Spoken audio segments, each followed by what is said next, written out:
¿Qué hay, mi gente? Hoy quería compartir con ustedes una experiencia que me pasó hace un rato y me recordó otra historia que tuve allá en España. Resulta que se me acerca un muchacho ahora y un cliente, ¿no? Y me dice, no, quiero que me entrene para ponerme fuerte y así conseguir novia.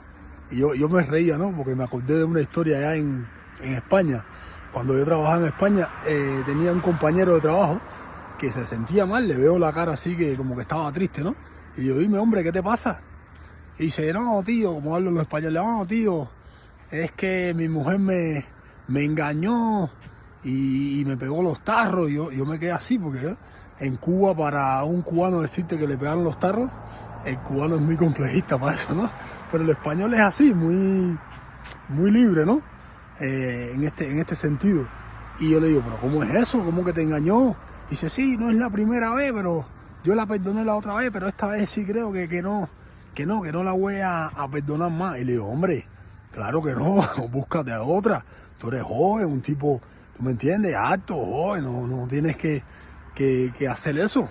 Y dice, nada, pero bueno, no sé, hombre, porque tú, bueno, para ti debe ser fácil, tú eres cubano, tú bailas, alto, un negrón, no sé qué.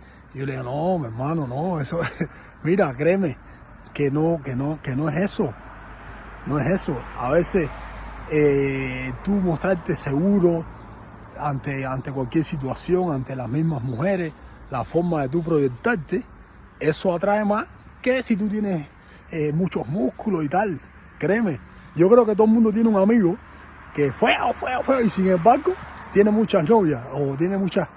Siempre todo el mundo tiene un amigo así. Bueno, mírate en ese espejo, tranquilo, tú relájate y tú te vas a conseguirlo. Pero le hago el cuento a ustedes porque me es gracioso lo natural que me dice que le pegaron los tarros y que no, que él la perdonó. Y para un cubano, eso, el cubano es complejista. Aunque se lo peguen, nunca te va a decir que se lo pegaron, ¿no? Y nada, quería compartir esa historia con ustedes, está bastante graciosa. Y esas personas que hacen ejercicio para conseguir novia, sí es importante, verdad que ayuda, pero no es lo más importante, tranquilo. Dale, un abrazo.